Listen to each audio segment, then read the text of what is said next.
Now at 6, residents and administrators in McDonald County cut the ribbon on a brand new storm shelter. Plus, a bookstore in Joplin helps raise funds for some area veterans.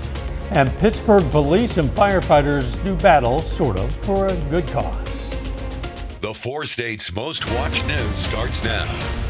After almost 3 years, the last of 6 storm shelters in McDonald County, Missouri is complete. This is KOAM News at 6. I'm Dow Quick. They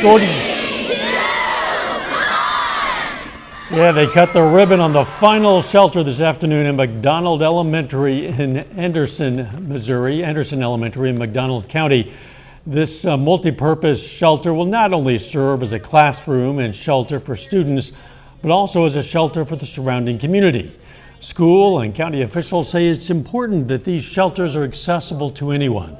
They also say the project shows the dedication citizens have to the McDonald County School District. Our community is devoted to students. It's also devoted to safety. So our community always comes together in a time of need, and this will give them a relief and a place to come when they need that. These are so important to our communities. It's great having them for the students and the staff, but gives the community a peace of mind. We had 7, 8, 9 tornadoes in Benton County, Arkansas this last year, which is just south of us. That could easily happen here. The storm shelters were part of a $21.5 million bond issue passed by McDonald County voters in April of 2022. Let's check in now with Chief Meteorologist Doug Heddy for a first look at the weather. Well, of course, much warmer for us today, which is nice to see. We got above freezing, which is great. It's 31 in Joplin, it's 34 in Pittsburgh. If we go outside, 35 in Nevada, 32 in Monette, 36 in Grove. Chanute is sitting at 36 degrees. Through the evening, we do slide back into the 20s, not near as cold tonight. We'll bottom out into lower 20s. At least the winds have calmed down just a little bit. It was kind of breezy earlier today, but these are going to stay decently low tonight, but then they'll pick back up as we get into the daytime hours for us tomorrow. A few little clouds kind of shooting through. You can see some light little snow showers, so we can't rule out a random flurry or two tonight into tomorrow. Temperatures are going to kind of hold mainly into low to mid 30s once we go into Thursday, but then we really start to warm up. We're going to look at that here in a bit. See you soon. Authorities released the name from yesterday's fatal crash in Galena, Kansas. This was at K26 and US 400, the newly reconfigured intersection that opened in June of last year. 79-year-old James Monroe Reed of Veneta, Oklahoma, was driving east on Old Highway 166 and hit a tow truck. He died at the scene. His passenger suffered serious injuries. A local bookstore is helping a VFW raise money to repair a water line. The owner of Always Buying Books, Bob Wolf, is a longtime member of VFW Post 534 in Joplin. The post has had a water leak for about 2 months now, costing a lot of money. Well, now the break has been located, but funding is needed. Wolf is asking for help in raising $1,000 for the VFW. Has the money, but it takes away from other things we do, like feeding and clothing other veterans. So I decided on my own, the store here has made a donation and challenged other people to help to raise the $1,000. The VFW helps veterans who contact them daily, and again, Wolf says the cost of these repairs would have taken away from the help the post gives. The heat is on in this year's Battle of the Badges as the Pittsburgh police and fire departments face off in a chili cook-off. It's all a fun effort to benefit the American Red Cross. Folks were invited out today and are again invited tomorrow to get a bowl, vote for their favorite, and donate some life-saving blood. It's a donation that one Pittsburgh police sergeant says can be crucial.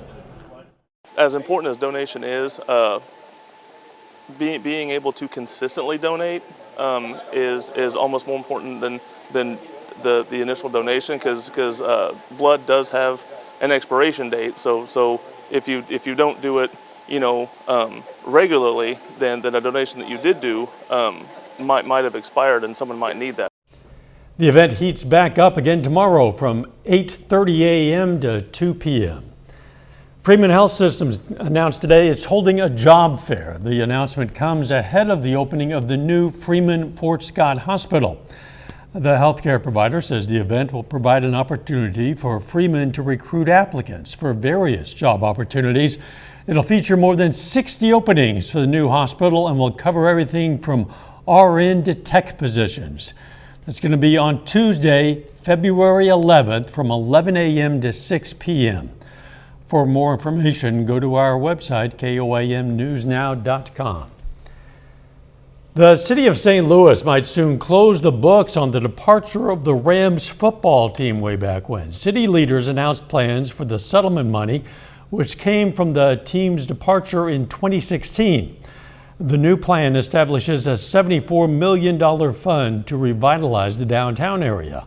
$30 million of that would go toward infrastructure in the district. We're making sure it's going to the proper areas to get the work done. We want to make sure that people actually start seeing these changes in our city.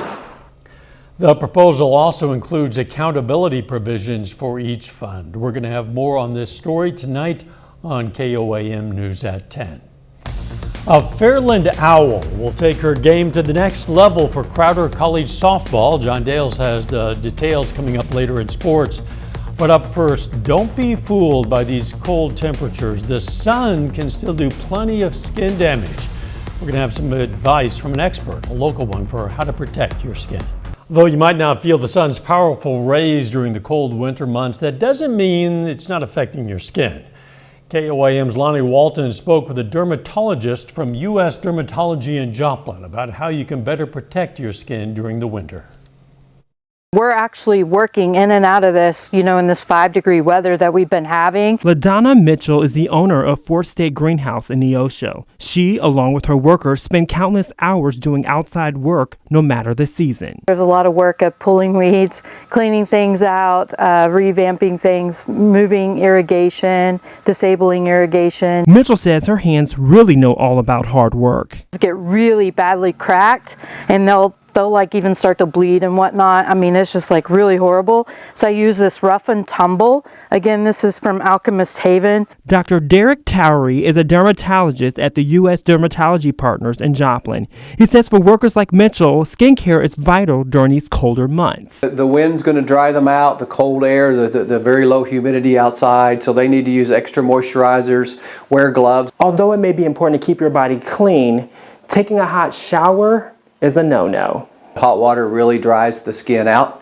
Using harsh soaps, detergent soaps, fragrance type soaps will dry the skin out as well. And don't forget about that sunscreen. Ultraviolet light still coming through. It's not as intense as it is in June and July and August, but it's still out there. I use a sunscreen. It's like a sunshine smoocher and it's got raspberry seed oil in it. It's natural and it's organic, and that's really important to me. Mitchell says it's all for what she loves. A lot of planning still goes on in the winter time, and that's just about educating folks and helping them to have really fruitful gardens for all their seasons. Reporting in Joplin, I'm Lonnie Walton, KOAM News.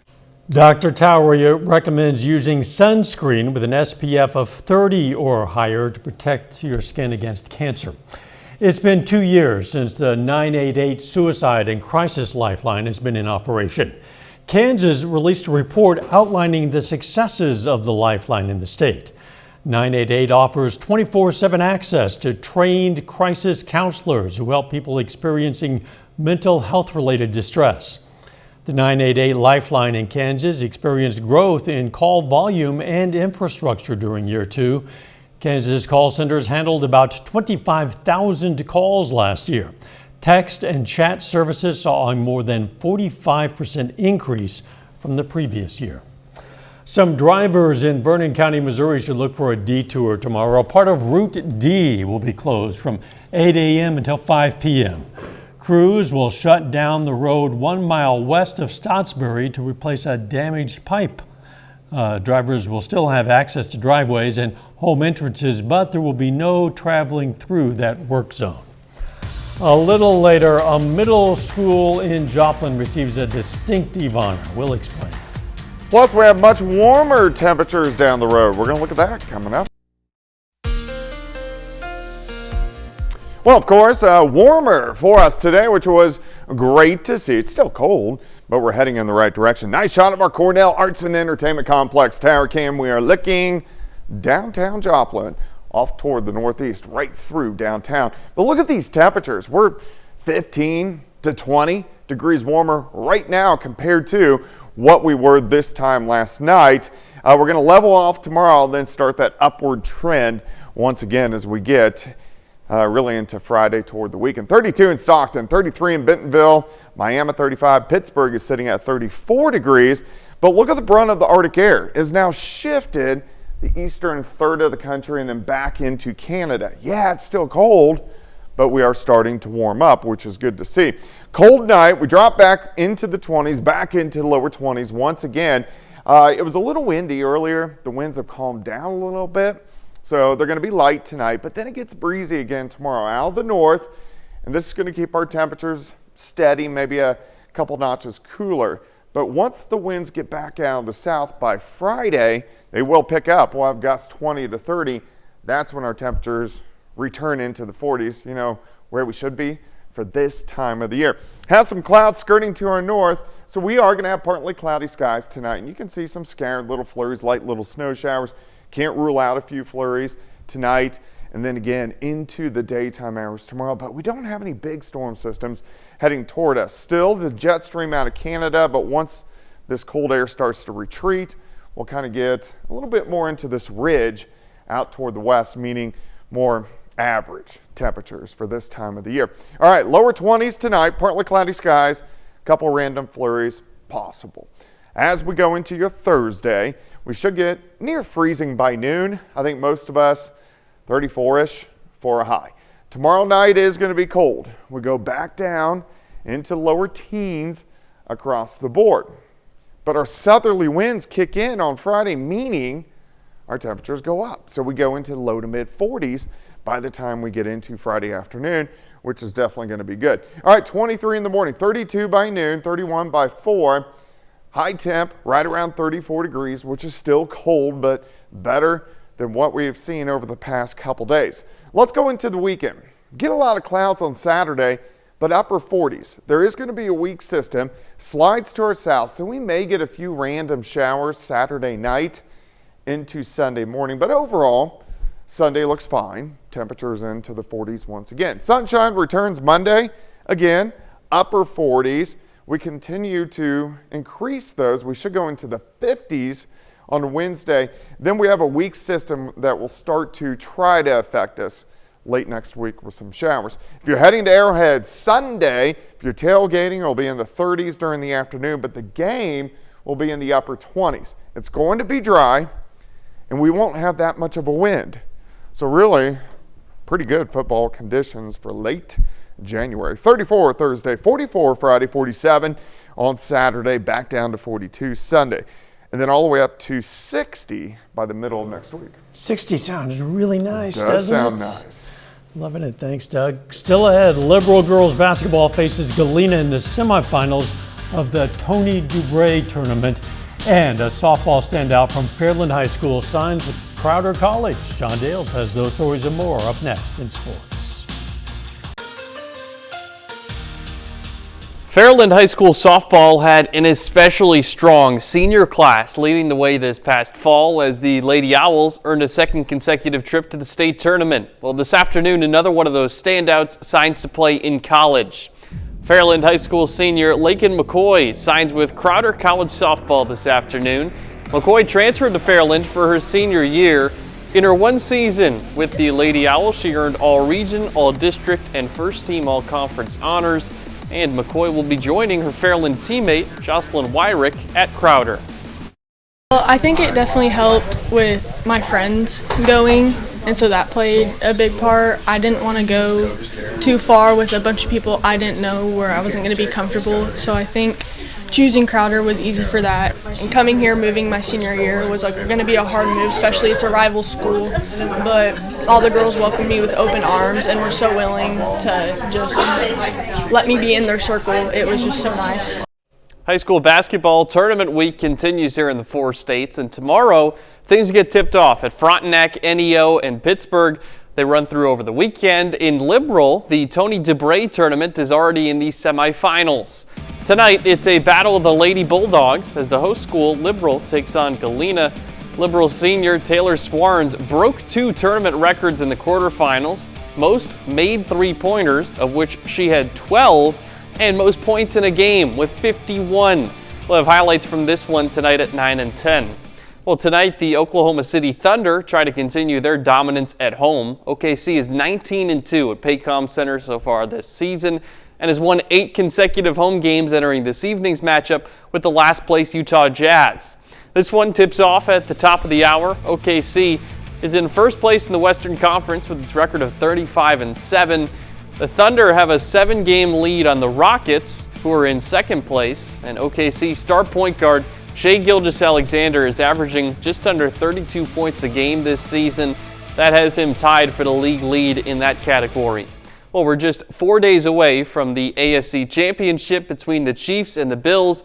Every player on Kansas City's active roster is a full participant at practice today, and Patrick Mahomes says the Chiefs are ready for yet another playoff game against Buffalo. Yeah, I think when you look at the great rivalries of the NFL, it comes with this. It comes with playing at each other every year in the regular season. It comes with playing in the playoffs, and you have to combat. You have to look at your weaknesses and try to make those strengths, and then your strengths make them even better because you know that they're going to go out there and try to take away those things. And so it's a great football team. Like I said, great players, well coached, and we know it's going to take our best in order to find a way to get a win. I think the run that the Chiefs have been on in the Mahomes and Andy Reid era, I think when you say that they've been to 7 AFC championship games in a row, that really puts it into perspective. And in fact, Mahomes has never been eliminated even from an AFC championship game in regulation. He's taken overtime for his 2 defeats. It's amazing. It is indeed. We'll be right back. Here's a look at what's coming up on KOAM News at 9 on Fox 14 tonight. We're going to take you inside the last of those 6 storm shelters completed after McDonald County voters passed that $21.5 million bond issue. Plus, tech experts say President Trump's embrace of AI could be a game changer, but there are lingering concerns over a lack of rules and regulations. And do bugs and other pests really go away in the winter? Those stories, a lot more, it's coming up tonight. KOAM News at 9 on Fox 14. Joplin's East Middle School has earned Missouri's Purple Star distinction. The state's education department awards it to schools that support military families. East Middle started working toward this distinction earlier this year. Staff offer extra support for students and military families to help them succeed during their time at the school. Congratulations to the school and our thanks for all the work they do. The weather looking up over the long term. Yeah, it's still going to be chilly tomorrow, 34 degrees, but 44 by the time Friday rolls around, 47 on Saturday. We have some 50s next week. We even have a 60. So, yeah, we're going to get out of the Arctic air mess. At least for a while. Final sports notes. I was talking earlier about how Fairland High School softball has an especially strong senior class this year. Now they've had 5 members of that senior class signed to play college softball. That is pretty good. Thanks for joining us. We'll see you right back here for KOAM News at 10. Let's make it a great evening.